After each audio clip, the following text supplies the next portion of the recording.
नमस्कार दोस्तों, मैं हूं दिनेश के बोहरा। आप सबका स्वागत है न्यूज टाइम एसजीएस न्यूज के इस लाइव मंच के ऊपर। दोस्तों, इंडिया गठबंधन की बैठक इस समय मुंबई में चल रही है। बहुत महत्वपूर्ण निर्णय लिए जाने हैं। संयोजक कौन होगा, चेयरमैन कौन होगा, 11 सदस्य की कमेटी कौन होगी और उनके द्वारा जो प्रेस कॉन्फ्रेंस बाद में आएंगी उसमें क्या घोषित किया जाता है, सारे देश की नजरें उस पर लगी हुई हैं। लेकिन इससे पहले की नजरें उस पर लगे, उससे पहले ही क्या कहते हैं कि ओसीसीआरपी की रिपोर्ट जो कि अडानी के बारे में थी, रिलीज हो गई कल रात को। हंगामा इस पर होना शेष है, लेकिन वो रिपोर्ट 31 मिनट के एपिसोड में एक कैप्सूल के रूप में पूर्णतः जो गार्डियन के अंदर आई है, फाइनेंशियल टाइम्स में आई है, वो आप इसी चैनल पर देख पाएंगे। थोड़ी देर पहले ही वो अपलोड हुई है ताकि आपको पूरी पिक्चर क्लियर हो जाए। मुझे लगता है कि ये जो अडानी की स्टोरी आई है, ये भी आने वाले दिनों में बड़ा प्रभाव डालेगी भारत की राजनीति में, क्योंकि यहां से जो टैक्स हेवन के साथ उनके रिश्ते हैं, जो ऑफशोर एंटिटीज हैं, जो ओपेकनेस है, वो सारी बाहर आएगी। और शायद इसकी चर्चा मुंबई गठबंधन की इस मीट के अंदर भी ब्रीफली हो तो मुझे कोई हैरानी नहीं होगी, क्योंकि कई मुद्दे यहां पर चर्चित होंगे। उनमें से एक मुद्दा ये भी हो सकता है। फिलहाल एकता नजर आ रही है, गठबंधन अपनी दृढ़ता के साथ आगे बढ़ रहा है। जबकि मोदी जी को कल टर्मिनेटर दिखा दिया गया था एक एड के अंदर। अब वो समझ नहीं पाए बाद में कि ये टर्मिनेटर का मतलब तो जो हृदय विहीन होता है, जो विध्वंसक होता है और विनाशक होता है, पूर्ण विनाशक को टर्मिनेटर कहा जाता है। न जाने क्या सोचकर उन्होंने मोदी को पूर्ण विनाशक कह दिया। और मैं भी सोच के हैरान रह गया कि ये अपने ही नेता को पूर्ण विनाशक कह सकते हैं। दो ही टर्मिनोलॉजी है ना उसकी, या तो पूर्ण विनाशक है या पूर्ण विध्वंसक है, इसके अलावा तो कुछ है नहीं। अगर कोई तीसरा अर्थ समझ में आता हो तो टर्मिनेटर का बताइए, या पूरा समाप्त कर दे, एलिमिनेट कर दे, यानी कि समाप्त कर दे पूरा का पूरा। तो वो लगता है कि भारत को समाप्त करने आए हैं, किसको विध्वंस करने आए हैं, किसका विनाश करने आए हैं। लेकिन उसके ऊपर मीम्स काफी बने हैं, ट्रोलिंग काफी हुई है उसके ऊपर। बाकी उद्धव के स्टेटमेंट थे कल, भारत की आजादी के बाद जो जंग थी उसके ऊपर भी, अभी जो चल रहा है उसके ऊपर भी उन्होंने काफी कुछ कहा। अशोक चौहान भी बोले थे कल, काफी लोग बोले, लेकिन पिक्चर क्लियर होती नजर आ रही है। मैं आज इसी विषय के ऊपर अपने मेहमानों से बात करूंगा। हमारे साथ जो मेहमान आज मौजूद हैं उनका स्वागत करता हूं। अखिल स्वामी जी, मीनू जैन जी, आलोक भदौरिया जी, दिनेश कुंवर जी, सुनील शुक्ला जी, आप सबका बहुत बहुत स्वागत है।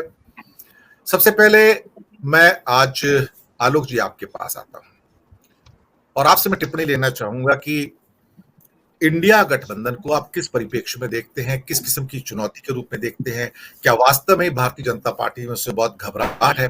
क्या उनको लगता है कि जो प्रश्न पूछे जा रहे हैं, आपका नेता कौन, आपका नेता कौन, पीएम कैंडिडेट कौन, पीएम फेस कौन, इतनी घबराहट कि पीएम फेस चाहिए मोदी के आगे उनको? और कर्नाटक में पीएम सीएम फेस नहीं था, वहां पर हिमाचल में सीएम फेस नहीं था। तो फेस होगा लेकिन मुद्दे होंगे। और ये उन्होंने निर्णय लिया है कि मोदी को डायरेक्ट अटैक नहीं करेंगे, मुद्दे लेकर आएंगे कि मुद्दे पर वोट मांगेंगे इंडिया गठबंधन जो है। आपकी पूरी टिप्पणी आलोक जी। धन्यवाद दिनेश। इंडिया गठबंधन के नाम से भारतीय जनता पार्टी परेशान है। भारतीय जनता पार्टी ने पिछले दिनों कर्नाटक और हिमाचल दो हार के बाद में, हालांकि उनका वोट प्रतिशत में बहुत ज्यादा गिरावट नहीं आएगी, लेकिन इसके बावजूद उन्होंने कुछ चीजों पर सवाल खड़े किए थे। पहला, रेवड़ी कल्चर को मुद्दा बनाना चाहा, वो मुद्दा इनका नहीं बन पाया। इन्होंने बहुत प्रयास किए, प्रधानमंत्री मोदी जी ने भी खासे प्रयास किए रेवड़ी कल्चर के ऊपर, और उनका जो पसंदीदा जो मीडिया है उसने भी खूब बढ़ चढ़ करके इस पर भाग लिया, खूब डिबेट कराई, लेकिन ये मुद्दा अंततः फेल हो गया। इसका नतीजा आप ये देखिए, कर्नाटक से सबक लेते हुए ये फिर आ गए 200 रुपए का सिलेंडर सस्ता हुआ है। बात केवल यहीं तक नहीं रुकेगी, बात यह है कि अब रोजगार, बेरोजगारी, महंगाई, इस मुद्दे से आप ध्यान नहीं हटा पा रहे हैं। ये केंद्र बिंदु बनता चला जा रहा है।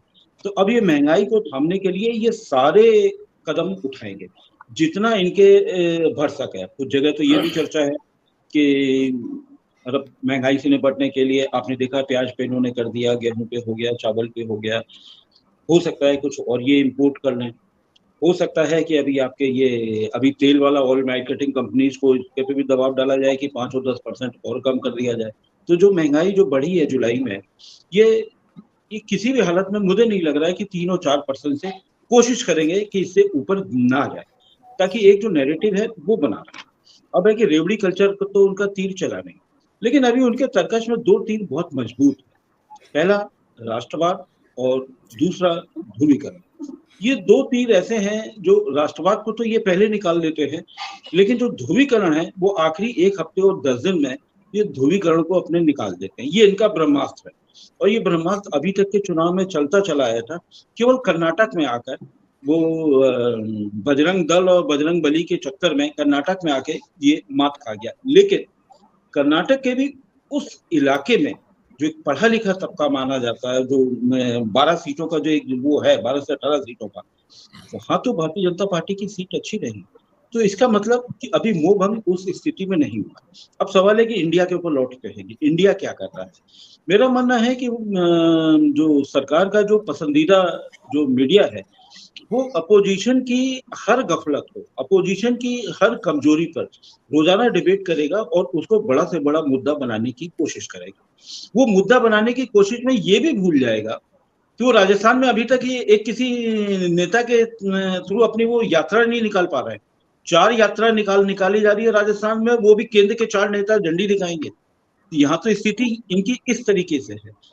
तो लेकिन मुझे लगता है कि इंडिया एक बहुत मजबूत स्थिति की तरफ बढ़ रहा है, बहुत अच्छे है।